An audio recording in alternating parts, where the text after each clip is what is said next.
A dor da fibromialgia. Olha, por muito tempo, isso foi um verdadeiro mistério, né? Uma condição super complexa e, vamos ser sinceros, muito mal compreendida. Hoje, a nossa proposta é usar a ciência como uma lanterna mesmo, para iluminar de onde essa dor vem. A gente vai fazer uma jornada da confusão até a clareza, sempre com base no que as pesquisas mais recentes têm para nos dizer. E para fazer isso de forma organizada, nosso roteiro é bem direto. A gente começa com um pouquinho de história, depois mergulha de cabeça na biologia por trás da dor, vamos investigar os gatilhos que acendem o pavio e, no final, a gente junta todas as peças para ter uma visão completa. Vamos lá? Primeiro de tudo, um pouco de contexto. A jornada da fibromialgia para ser reconhecida como uma condição médica de verdade, legítima, foi longa, viu? E cheia de desafios. Para se ter uma ideia, antes de 1990, o termo que se usava era fibrosite. Acreditava-se que era só uma inflamação nos músculos. Simples assim. O ponto de virada mesmo aconteceu em 1990, quando o Colégio Americano de Reumatologia finalmente estabeleceu critérios claros para o diagnóstico. E aí, logo em seguida, em 92, a Organização Mundial da Saúde bateu o martelo, validando a existência da doença ao incluí-la na Classificação Internacional de Doenças, a famosa CID.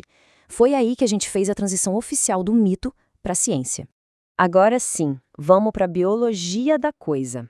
Hoje, as evidências mais fortes apontam para um defeito funcional no sistema nervoso central. Parece que o núcleo de todo o problema está bem aí. O conceito-chave aqui é o de sensibilização central. Tenta imaginar que o sistema nervoso tem um controle de volume para a dor. Em quem tem fibromialgia, esse volume está permanentemente no máximo. Estímulos que nem deveriam doer acabam se tornando dolorosos e aqueles que já são dolorosos ficam insuportáveis. Isso não é imaginação, é uma alteração real na forma como os sinais são processados. Ah, mas como se sabe disso? Bom, estudos de neuroimagem mostram essa amplificação com muita clareza. Além disso, as vias neurais que deveriam funcionar como um freio para a dor, elas estão disfuncionais. E tem mais. Existem alterações visíveis na conectividade de áreas do cérebro que são essenciais para processar a dor, como o córtex cingulado e a ínsula. Ou seja, o hardware do cérebro está intacto, mas o software que processa a dor está completamente desregulado. Mas a história não acaba no sistema nervoso, não. Tem um segundo personagem bem importante nessa trama, o sistema imunológico. Ele tem um papel crucial, ainda que seja um papel sutil e muitas vezes mal interpretado. E aqui, olha, é fundamental fazer uma distinção. Fibromialgia não é uma doença autoimune clássica, daquelas onde o corpo ataca os próprios tecidos. Não é isso. O que parece acontecer é o que a ciência chama de neuroinflamação de baixo grau. O que é isso? Basicamente, células imunes dentro do sistema nervoso central são ativadas e começam a liberar substâncias inflamatórias, as citocinas. Essas citocinas funcionam como um combustível, sabe? Aumentando ainda mais a sensibilidade das vias de dor. É uma inflamação sutil, mas com impacto gigantesco. E quem são os protagonistas dessa neuroinflamação? A gente está falando de células como mastócitos e a micróglia, e de citocinas bem conhecidas, como a interleucina 6 e o TNF. São elas que compõem essa sopa inflamatória que mantém o sistema nervoso em estado de alerta o tempo todo. Certo, se já existe essa predisposição biológica, o que faz a doença finalmente aparecer? A resposta, em geral, está nos gatilhos, fatores externos que literalmente ligam o interruptor dos sintomas. Infecções, por exemplo, são um gatilho muito bem documentado. Vírus como o Epstein-Barr ou até bactérias como a Borrelia, que causa a doença de Lyme, podem dar o pontapé inicial na cascata de sintomas numa pessoa que já tinha essa suscetibilidade. E aqui vale um parêntese importante. Embora a Borrelia seja um gatilho conhecido, a doença de Lyme muitas vezes passa despercebida ou é subdiagnosticada no Brasil. Isso pode deixar uma peça fundamental do quebra-cabeça de lado em alguns casos. O mesmo vale para traumas físicos.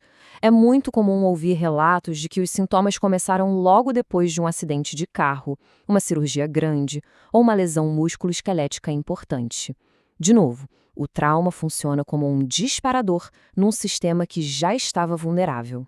E claro, não podemos esquecer do trauma emocional ou do estresse crônico. Esses fatores são extremamente poderosos. Eles podem literalmente reprogramar as vias cerebrais que regulam não só a dor, mas também o sono e o humor, que são outros pilares totalmente afetados na fibromialgia. Então, como é que a gente junta todas essas peças? A visão que temos hoje da fibromialgia é uma visão integrada, multifatorial. Não existe uma causa única, mas sim uma confluência de vários fatores.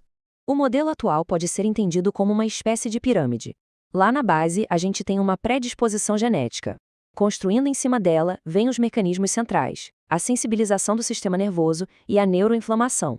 E lá no topo, como a ponta do iceberg, aparece um ou mais gatilhos, seja uma infecção, um trauma físico ou emocional, que acionam o início da síndrome. É a tempestade perfeita. Então, o ponto crucial para ser levado aqui é este. Não existe o micróbio da fibromialgia. Os gatilhos são a faísca, mas não são a pólvora. A síndrome é muito, mas muito mais complexa e resulta da interação de todos esses elementos que a gente discutiu. E tudo isso nos leva a uma reflexão final. Entender essa complexidade toda é o primeiro passo para um manejo mais eficaz da condição. Conhecer os mecanismos e os possíveis gatilhos abre portas não só para tratamentos mais direcionados, mas também para a autocompreensão. A pergunta que fica, e que a ciência continua explorando, é: qual a origem da sua dor?